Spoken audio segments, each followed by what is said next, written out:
Hello everyone, welcome to my channel. तो हम पढ़ रहे थे chapter 4 which is carbon and its compound के बारे में। ठीक है। तो मैंने अब तक आपको कार्बन के बारे में बताया। देन कोवलेंट बॉन्ड कैसे फॉर्मेशन होता है, कोवलेंट बॉन्ड आयनिक बॉन्ड के बीच में डिफरेंसेस क्या होते हैं। तो आपको बेसिकली ये सब चीज मैंने आपको बता दिया है। एंड कैसे आप सैर पैर करके कोवलेंट बॉन्ड फॉर्म कर सकते हो, डॉट स्ट्रक्चर के बारे में आपको मैंने बताया था लास्ट क्लास में। ठीक है। अगर आपने अब तक वीडियो नहीं देखा है तो प्लीज जाकर वीडियो देख लेना। बहुत अच्छे से मैंने समझाया है। इसके बाद अगर आप नोट्स कर देते हो तो आई थिंक ये टॉपिक आपका क्लियर हो जाएगा आपके एग्जाम के लिए, बिकॉज मैं एनसीईआरटी से पढ़ा रही हूँ ना। एंड आपका जो एग्जाम होता है मेनली एनसीईआरटी बेस्ड होता है। ठीक है। तो ये आपके लिए इजी हो जाएगा। तो चलते हैं। हमने पढ़ा था कि कैसे बॉन्ड फॉर्मेशन होता है शेयर पेयर ऑफ इलेक्ट्रॉन करके। Such bonds which are formed by sharing of electron pair between two atoms are known as covalent bond। हमें पता है शेयरिंग अगर हो रहा है तभी कोवलेंट बॉन्ड फॉर्मेशन होगा। अगर पूरी तरह से वो दे देता है किसी और को एक इलेक्ट्रॉन, तो वहां पे क्या होगा, वहां पे हो जाएगा ionic bond. Covalently bonded molecule are seen to have strong bonds within the molecule but intermolecular forces are weak। तो ये आपको मैंने क्या समझाया था यहाँ पे एग्जांपल देके, कि जो O है, O2, ये एक मॉलिक्यूल है बट सिंगल O, ये एक आटम हो जाएगा। इसके अंदर O एंड O, ये बॉन्ड है ना, ये बॉन्ड बहुत ही स्ट्रांग होगा बिकॉज यहाँ पे कोवालेंट बॉन्ड है। बट ये जो मॉलिक्यूल के अंदर फोर्स है ये बहुत वीक होगा। ठीक है। ये याद रखना, ये शॉर्ट क्वेश्चन में कभी कभी पूछ लेता है एजर्सन रीजन देके। This gives rise to low melting and boiling point. तो अगर हम इससे, मतलब देखो मैंने यहाँ पे दो ऑक्सीजन बोल दिया, ऐसा नहीं है कि सिर्फ दो ही ऑक्सीजन, यहाँ पे दो ऑक्सीजन के बीच में जो फोर्स है, बहुत सारे ऐसे मॉलिक्यूल होंगे जहाँ पे जो इंटरमॉलिक्यूलर मॉलिक्यूल मॉलिक्यूल, यहाँ पे ऐसे ऐसा नहीं बोल सकते सिर्फ O2 ही एक मॉलिक्यूल थोड़ी है। बहुत सारे मॉलिक्यूल हैं, बड़े बड़े मॉलिक्यूल जिनके अंदर ये फोर्स एक्ट करेगा। तो तभी क्या होगा, जब फोर्स आपका वीक है तो of course low boiling point and melting point तो लो हो जाएगा ना। क्योंकि देखो आप क्लास में आपके बेस्ट फ्रेंड है, उसके आपके बीच में जो फ्रेंडशिप है वो बहुत से स्ट्रांग है। जो आपका मतलब कंपेटेबिलिटी बहुत अच्छी है, अंडरस्टैंडिंग बहुत अच्छी है। तो क्या करना पड़ेगा, आपकी क्लासमेट और एक भी है जो जलता है आपको देख के। ठीक है। तो वो क्या करेगा, वो थोड़ा आग लगाना जैसे काम करेगा ना, कि इनका दोस्ती टूट जाए। बट अगर वो दोस्ती बहुत ही स्ट्रांग होगा, आप दोनों के बीच जो इंट्रामोलिकुलर, मतलब दो के बीच जो, आप दोनों के बीच जो बॉन्ड है वो अगर बहुत ही स्ट्रांग होगा, तो उसको क्या करना पड़ेगा कि जो आग लगा रही है वो उसे ज्यादा लगाना पड़ेगा। ठीक है। तो हमें भी अगर एक बॉन्ड को तोड़ना है तो हमें भी ज्यादा ही टेम्परेचर देना पड़ेगा। क्योंकि कम टेम्परेचर देके हम इसे तोड़ तोड़ मैंने मतलब तोड़ तोड़ नहीं सकते। This gives rise to the low melting and boiling point. क्योंकि मॉलिक्यूल के बीच नॉट एटम के बीच, मॉलिक्यूल के बीच लोअर मॉलिक्यूलर फोर्सेस होता है, तो वहां पे लो मेल्टिंग एंड बॉइलिंग पॉइंट हो जाता है। ठीक है, पॉइंट ऑफ दिस कंपाउंड। तो याद रखना कि जो कोवेलेंट बॉन्ड से जो मॉलिक्यूल फॉर्मेशन होते हैं उन दोनों के बीच जो boiling point and melting point आप देखोगे वो थोड़ा कम होगा। ठीक है। Since the electrons are shared between atom and no charged particle are formed, such covalent compounds are generally poor conductors of electricity। क्योंकि यहाँ पे देखो, जब हमारा आयोनिक कंपाउंड बन रहा था तब हम क्या देखे थे, माइनस प्लस चार्जेस। तो वहां पे क्या आता था, चार्जेस आता था। बट यहाँ पे चार्जेस आपको नहीं मिलेंगे, क्योंकि यहाँ पे सैर पैर हुआ है, मतलब सैर किए है बोथ। तो जब टूटेगा तो वो खुद अपने ले जाएगी, और एक जो जो दोनों सैर किए थे तो वो खुद के पैसे लेके चले जाएंगे, खुद के इलेक्ट्रॉन लेके चले जाएंगे। सॉरी, तो आपको समझाने के लिए मैंने पैसे बोल दिया। तो वो खुद के इलेक्ट्रॉन लेके चले जाएंगे। ठीक है। यहाँ पे कोई चार्ज फॉर्म नहीं होगा। जब था कि जो हमारा आयोनिक बॉन्ड बन रहा था, तभी वहां पे क्या बन रहा था, हमारा आयन बन रहा था। तो वहां पे क्या था कि वहां पे हमारा इलेक्ट्रिसिटी कंडक्ट हो रहा था, बट यहाँ पे नो चार्ज पार्टिकल मतलब नो इलेक्ट्रिसिटी। ठीक है। Since the electrons are set between atoms and no charge particles are form, such covalent compounds are generally poor conductors of electricity।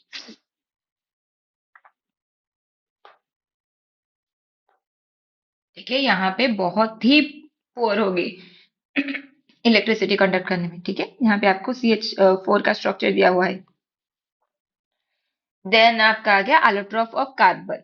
Carbon के दूसरे रूप क्या होते हैं, ये आपको समझना है। कार्बन के दूसरे रूप में हम क्या देखेंगे, डायमंड हो सकता है, ग्राफाइट हो सकता है, बकमिनिस्टर फुलेरिन भी हो सकती है। तो एक तो ग्राफाइट हम रियल लाइफ में भी यूज करते हैं, डायमंड भी यूज करते हैं, बट फुलेरिन इतना हम नहीं देखें। जो ग्राफाइट है वो हम पेंसिल में होता है ना, हम जिससे लिखते हैं, डायमंड यूजुअली घर में पहनते हैं। एंड फुलेरिन को हम नहीं देखे हैं, तो चलते हैं क्या होता है डायमंड, उसका नेचर, प्रॉपर्टीज, सबके बारे में पढ़ेंगे। The elements carbon occurs in different form in nature with widely varying physical properties। ठीक है, तो कार्बन के भी बहुत सारे एलोट्रोप है जिसके डिफरेंट प्रॉपर्टीज के साथ है। But diamond and graphite are formed by carbon atom. The differences lie in the manner in which carbon atoms are bonded to one another. Okay, जो कार्बन है वो डिफरेंट फॉर्म में exist करता है, जैसे कार्बन CO2 हो गया, carbon carbonate हो गया, ये इसका डिफरेंट फॉर्म है। बट जो डायमंड एंड ग्राफाइट हम देखते हैं, ये डिपेंड किस पे करता है कि ये कैसे सजे हुए हैं। ठीक है, इनका पोजीशन, जो कार्बन कार्बन के बीच जो बॉन्ड फॉर्मेशन हुआ है वो कैसे हुआ है, ठीक है, उसको देख के हमें डायमंड एंड ग्राफाइट को हम समझेंगे। Both diamond and graphite are formed by the carbon atoms. The differences lie, difference कहाँ पे हम देखेंगे, the manner in which the carbon atoms are bonded to one another, कैसे उनका बॉन्ड फॉर्मेशन हुआ है, उससे देख के हमें पता चलेगा कि ये जो डायमंड है ये या फिर ग्राफाइट है। ठीक है, in diamond each carbon is bonded to four another carbon atoms forming a rigid three dimensional structure. Three dimensional मतलब ये क्या होता है, देखो जैसे आप एक घर देख रहे हो, ये घर है,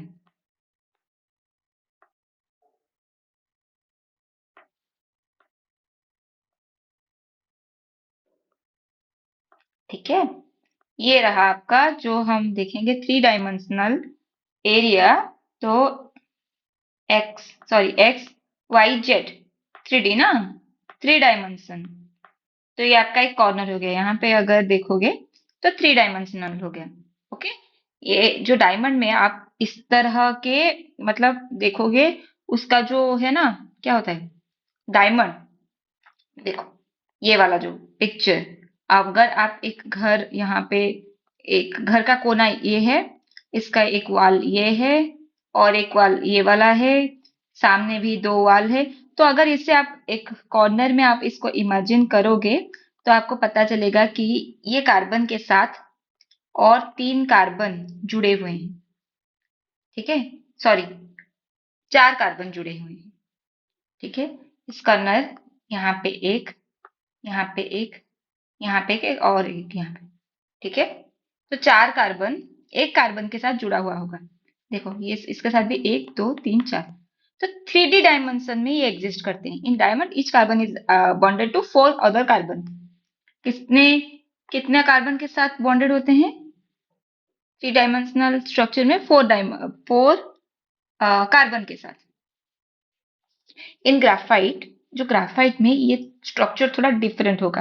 ग्राफाइट में क्या होगा, एक तो ये क्या था, ये 3D में कनेक्ट हो रहे थे सब, ठीक है, बट ग्राफाइट में क्या होगा, ये प्लानर स्ट्रक्चर, एक प्लेन में सब रह जाएंगे। ठीक है, सभी के सभी एक प्लेन में ही एग्जिस्ट करेंगे। ये जो कार्बन है ना, ये कितने से मतलब कितने कार्बन के साथ बॉन्डेड है, एक दो तीन। यहाँ पे क्या हो रहा था, चार हो रहा था, बट यहाँ पे क्या कितने हैं, एक दो तीन कार्बन के साथ अटैच्ड है। ठीक है, देखो तो यहाँ पे क्या लिखा है, in graphite each carbon atom is bonded to three other carbon atoms in the same plane. तो ये क्या है, सेम प्लानर स्ट्रक्चर, याद रखना, यहाँ पे लिख देती हूँ। क्या होता है ये,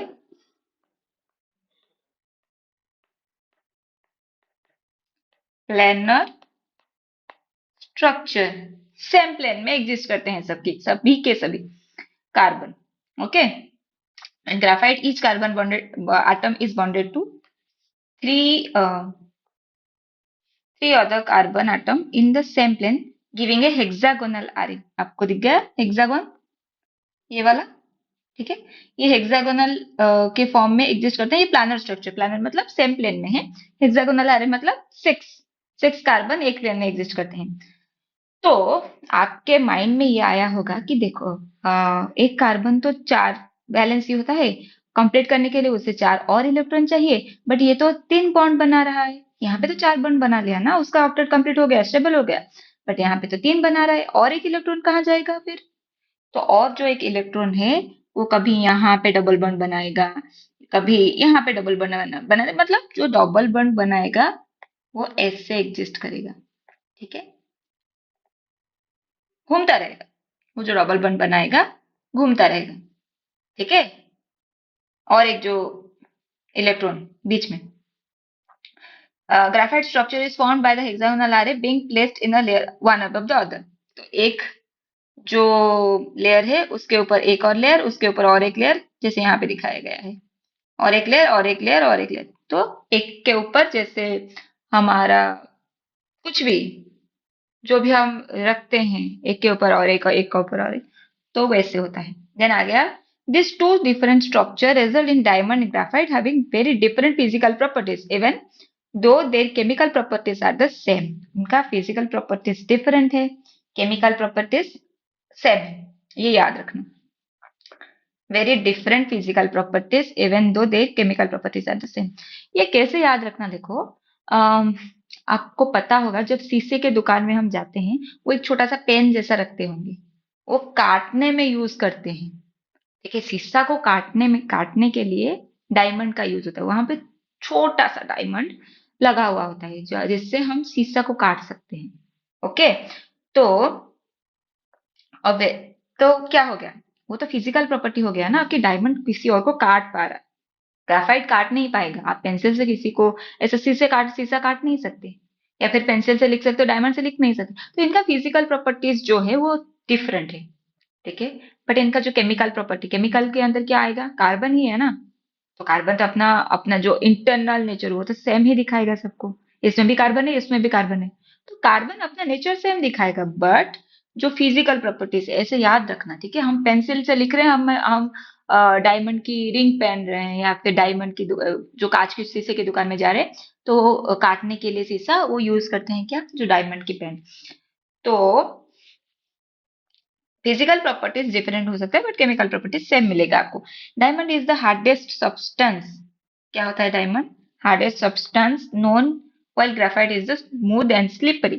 Graphite is also known as a good conductor of electricity, unlike other non-metals that you studied in the previous chapter। तो क्या होता है? ये नॉन मेटल है।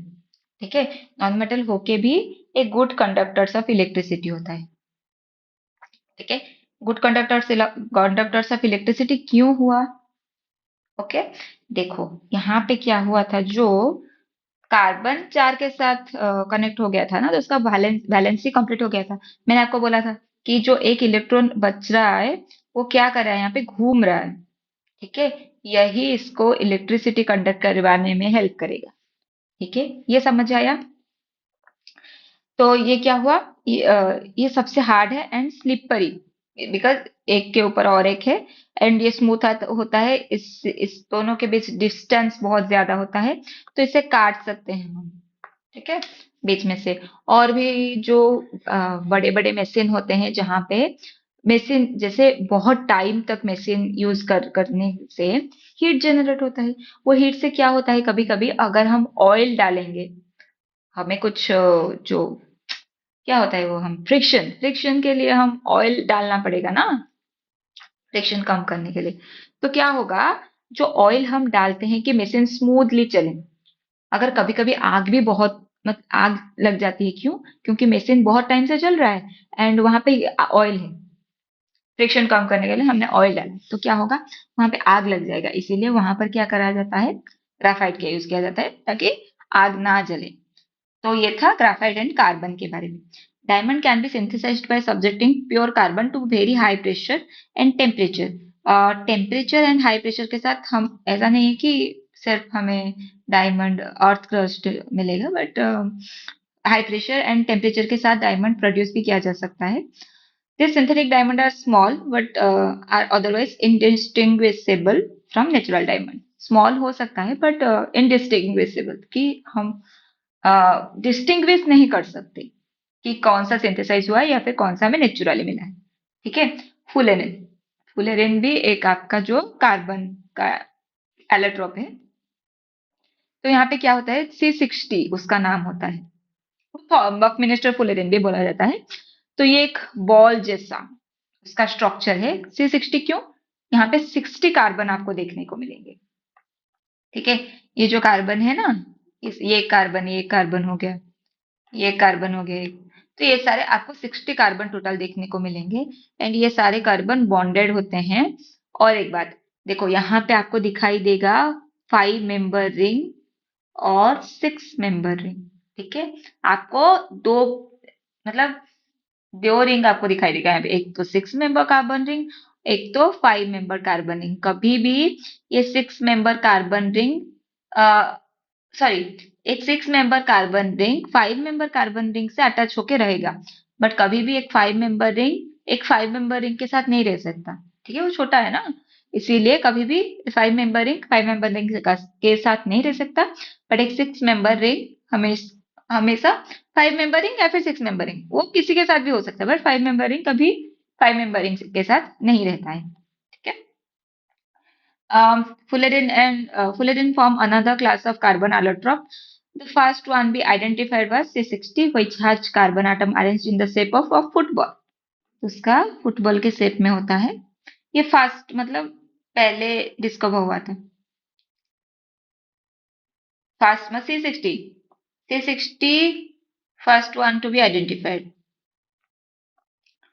Since this looked like the geodesic dome designed by the US architect Buckminster Fuller, तो उन्होंने कुछ डोम design किया था, उसकी तरह दिख रहा था, तो इसीलिए उसका नाम फुलेरिन दे दिए। ठीक है, ये याद रखना है, फिर ना रखना चल रहा है। व्हाट वुड बी द, ये मतलब ये सारे याद रखना, ये बहुत इंपॉर्टेंट होते हैं। आप आगे जाके पढ़ोगे डायमंड फुलेरिन के बारे में, जो भी मैंने हाईलाइट किया है उसे याद रखना।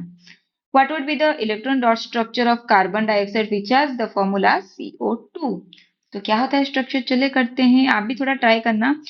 मैं बताने से पहले आप इस वीडियो को पॉज करके अपने खाते में बनाना एंड देखना कि मैं जो बना रही हूँ या फिर आपके जो बनाए हुए स्ट्रक्चर सेम है या फिर कुछ डिफरेंट है, अच्छे से याद हो जाएगा। ठीक है, चलो तो देखते हैं कैसे होता है CO2। ये हो गया आपका कार्बन, ये हो गया एक ऑक्सीजन, ये हो गया अनदर ऑक्सीजन। कार्बन के पास कितने, आउटर सेल में कितने इलेक्ट्रॉन है? 4, 1, 2, 3, 4, सॉरी,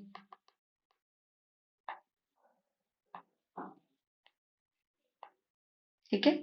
ऑक्सीजन के पास कितने हैं? 6, इसके पास भी 6। ठीक है, तो कार्बन को कितना चाहिए? 4 चाहिए। एक ऑक्सीजन को कितना चाहिए? 2 चाहिए। तो ये क्या करेगा, ये दोस्ती कर लिया इससे, तो इसके पास ये जो ऑक्सीजन है इसके पास कितने हो गया, 1, 2, 3, 4, 5, 6, 7, 8 कंप्लीट। एंड फिर कार्बन के पास कितने हुए? 1, 2, 3, 4, 5, 6 और 2 चाहिए, तो ये फिर से क्या करेगा, इससे भी दोस्ती कर लेगा। तो हो गया, इसके पास 8, इसके पास 8, इसके पास 8, इसके पास भी 8, इसके पास भी 8, तो हो गया इसका स्ट्रक्चर CO2। तो यहाँ पे कितने बॉन्ड, डबल बॉन्ड फॉर्मेशन हो रहा है।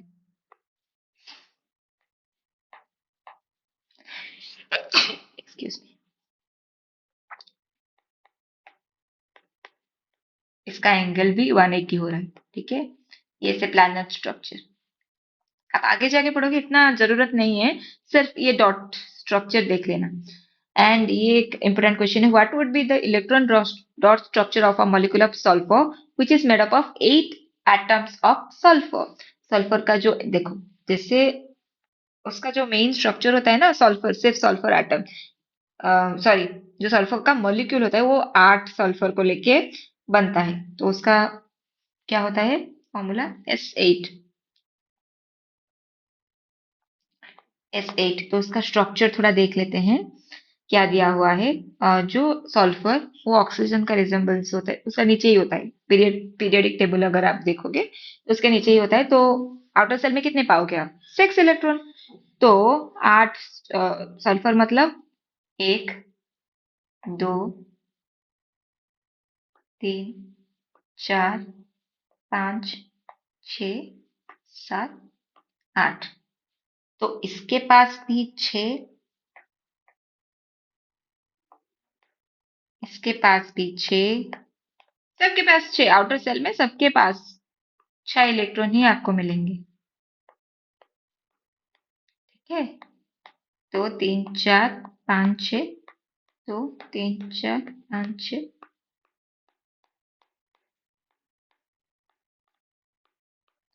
तो अब क्या काम करेंगे हम कि सबका आउटर ऑक्टेट कंप्लीट होना है। तो कैसे होगा कि देखो, इसके पास कितने हैं? 6 है ना?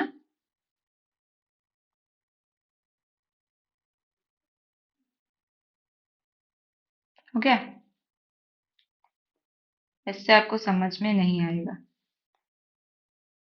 मैं एक बार फिर से बताती हूँ कि स्ट्रक्चर इसका बनाना कैसे है।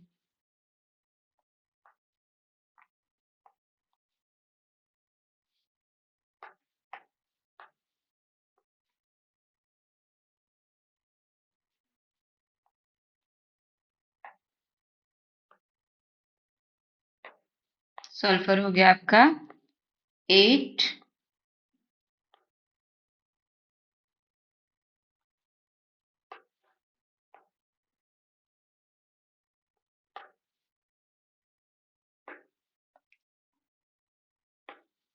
सब एक दूसरे के साथ लगे हुए हैं।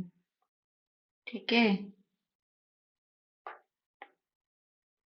ये स्ट्रक्चर थोड़ा याद रखना, ये थोड़ा इम्पोर्टेंट माना जाता है, थोड़ा याद रखना अच्छे से।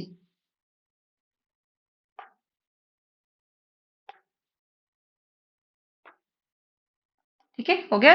तो सबके पास कितने हैं? 6 आउटर सेल में 6 है। तो इसके पास कितने हैं? 1, 2, 3, 4, 5, 6। इसके पास कितने हैं? 1, 2, 3, 4, 5, 6। इसके पास 1, 2, 3, 4, 5, 6। तो सबके पास ऐसे करके 6 इलेक्ट्रॉन है एंड सब क्या कर रहे हैं? 2 शेयर कर रहे हैं। ठीक है, एक एक करके शेयर कर रहे हैं सब।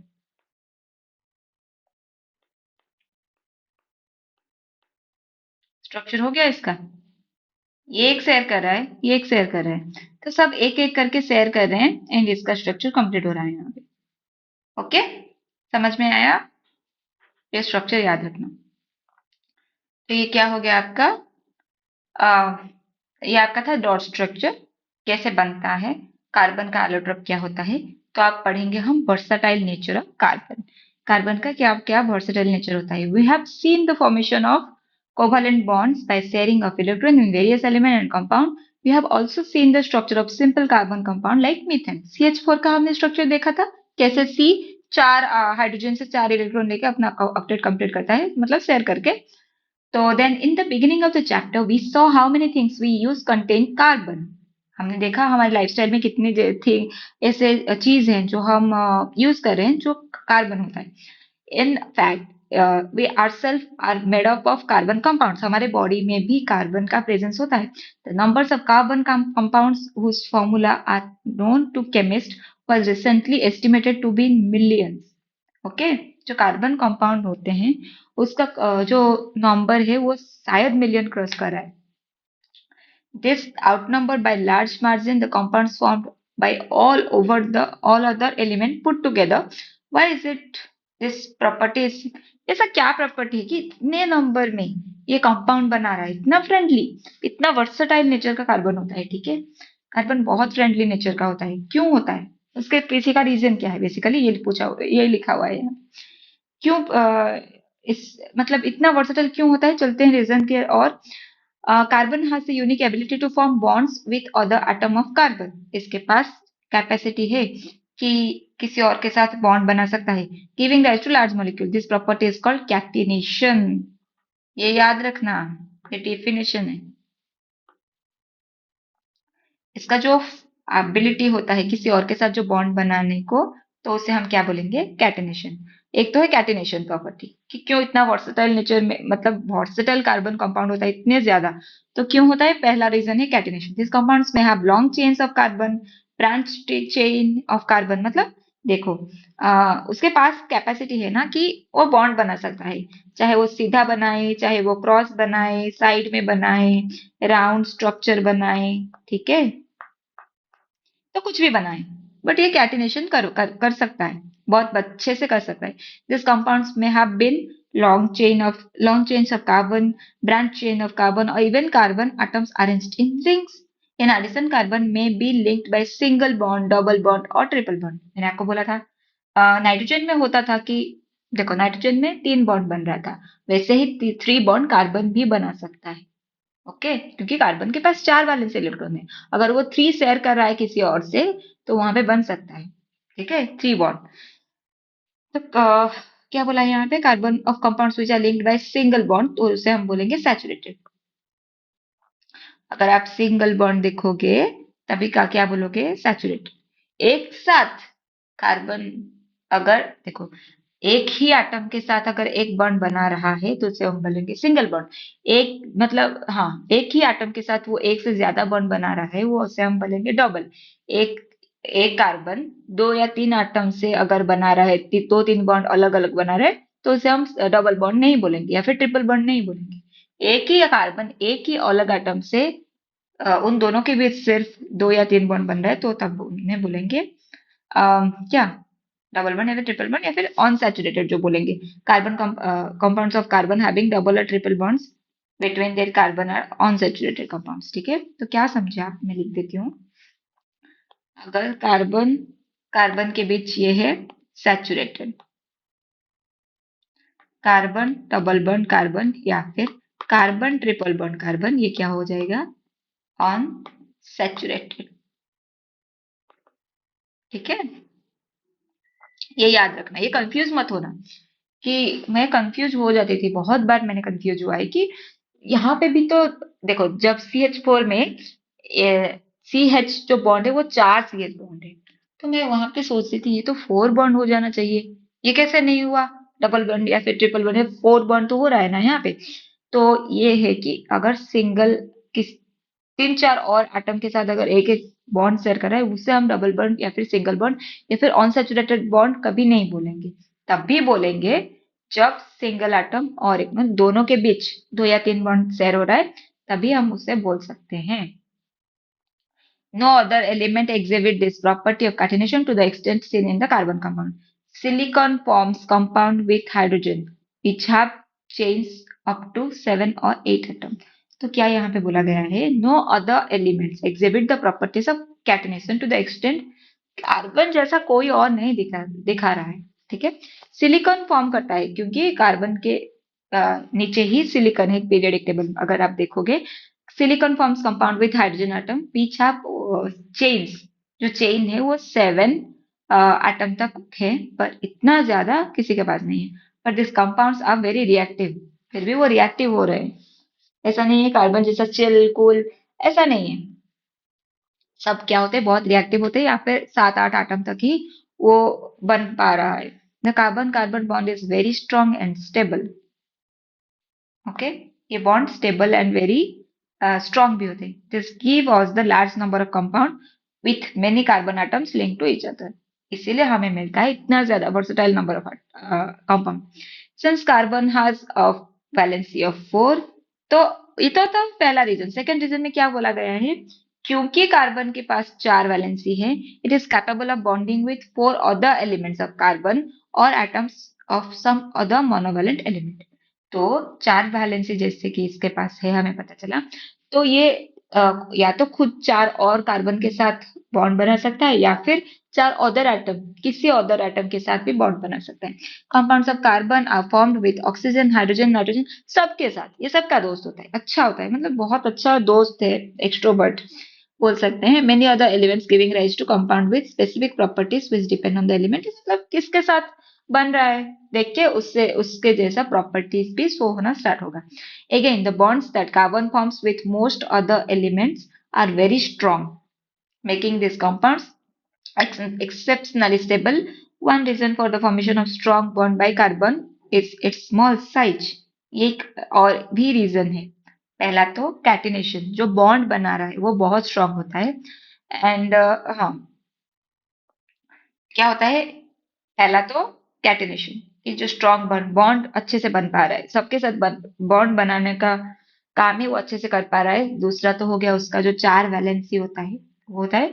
तीसरा वो फिट हो रहा है, सबके साथ फिट हो रहा है, छोटा सा है तो सबके साथ अच्छे से फिट हो रहा है। This enables the nucleus to hold on to the said pair of electron strongly. ठीक है, बहुत छोटा है तो जो इलेक्ट्रॉन बाहर से जो इलेक्ट्रॉन आ रहे हैं सेल में, तो उससे खींच के रखने का पावर उसके पास ज्यादा अच्छा है। ठीक है, this enables the nucleus to hold on to set pair of electron strongly. क्या आप इससे समझे कि देखो, जो कार्बन है इसका हो गया के सेल,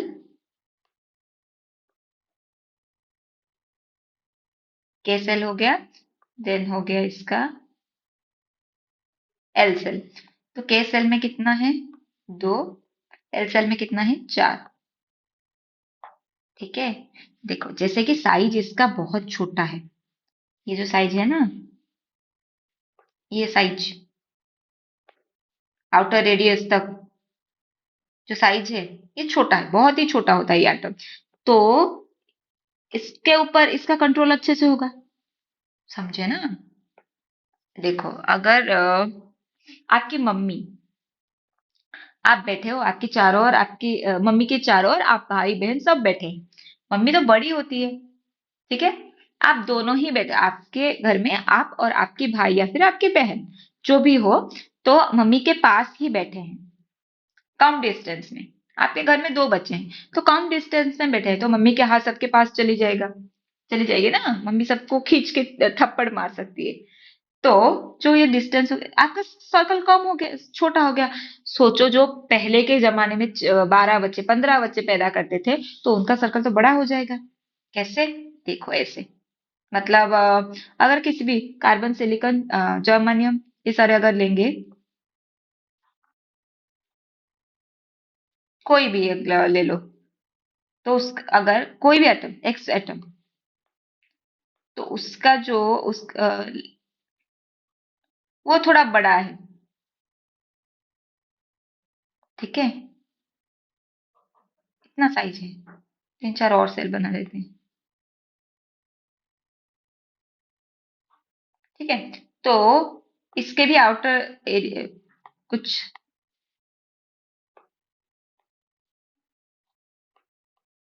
ठीक है, कार्बन की, carbon silicon germanium SN PB, तो कोई भी एक्स, लेट्स पीबी लेड, तो उसका आउटर सेल तक जाना मुश्किल हो जाएगा, क्योंकि यहाँ पे डिस्टेंस बहुत ज्यादा हो रहा है, कंट्रोल इतना नहीं होगा। तो ये जो आउटर इलेक्ट्रॉन है इसको खींच के रख नहीं पाएगा हमेशा। बट ये क्या कर सकता है, ये जो आउटर इलेक्ट्रॉन है ना, इसके ऊपर इसका जो कंट्रोल होगा वो अच्छा होगा। ठीक है, तो बॉन्ड को, सबके साथ बॉन्ड को रखने में उसका हेल्प हो जाएगा, समझे, क्योंकि ये तो भी शेयर हुआ होगा ना किसी और के साथ, तो ये क्या करेगा, ये भी खींचता रहेगा ये भी खींचता रहेगा, तो इन दोनों के बीच जो बॉन्ड है वो बराबर बहुत टाइम तक रहेगा। बट इसका पावर इसके ऊपर नहीं होगा, बहुत ही डिस्टेंस हो जाएगा, तो इतना इंटरेस्टेड नहीं होगा खींच के रखने के लिए। ठीक है, आपको समझ में आया। This enables the nucleus to hold on to the share pair of electrons strongly. The bonds formed by elements having bigger atoms are much weaker. यहाँ पे वही बोला गया है कि अगर एटम बिग हो रहा है तो वो जो बॉन्ड है वो मतलब थोड़ा वीक हो जाएगा। थोड़ा ऑर्गेनिक कंपाउंड के बारे में बोला गया है, क्या बोला गया है यहाँ पे, तो two characters feature seen in carbon that are tetravalency, which is जो चार valence electron, and catenation. Put together give rise to large number of compound, इसीलिए वो लोग लार्ज नंबर ऑफ कंपाउंड। और भी क्या रीजन देखे कि वो छोटा है, बहुत ही छोटा है। Many have the same non carbon atoms और group of atoms attached to different carbon chains.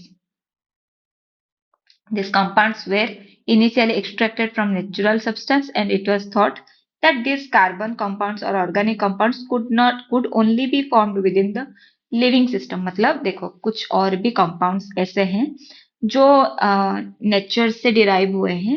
तो पहले क्या लगता था कि सिर्फ अगर नेचर से हमें मिला है तो ये सिर्फ नेचर से मिलेगा, हम सिंथेसाइज नहीं कर सकते। पर सिंथेसाइज हो सकता है, हम लैबोरेटरी में भी बना सकते हैं, ठीक है। बट वाइटल फोर्स से उसे सिंथेसाइज भी कर सकते हैं। तो साइंटिस्ट फ्रेडरिक होलर, तो क्या किया था उन्होंने, पहली बार एक इनऑर्गेनिक सब्सटेंस से एक ऑर्गेनिक सब्सटेंस का मतलब गलती से तो नहीं बोल सकते हैं, बट वो एक्सपेरिमेंट करते रहे।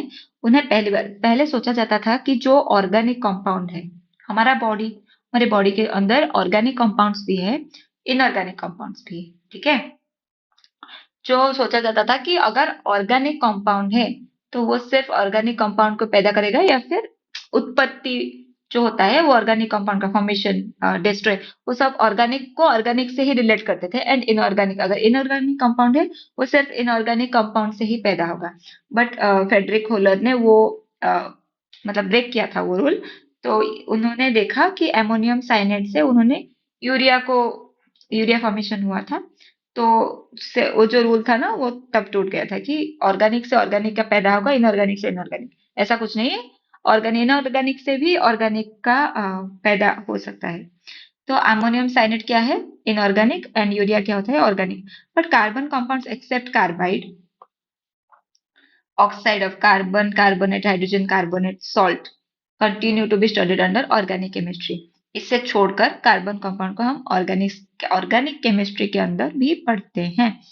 तो आज हम पढ़े वर्सेटाइल नेचर ऑफ कार्बन क्या होता है, क्यों बनाता है वो सबके साथ बॉन्ड, कितना स्ट्रांग होता है, और क्यों बाकी जो कार्बन के ग्रुप में भी आते हैं वो क्यों नहीं बना पाते।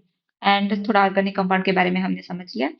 तो आज के लिए इतना। नेक्स्ट क्लास में हम सैचुरेटेड अनसैचुरेटेड कार्बन कंपाउंड, उसके फैमिली, नोमेनक्लेचर, इस सब के बारे में आगे जाके पढ़ेंगे।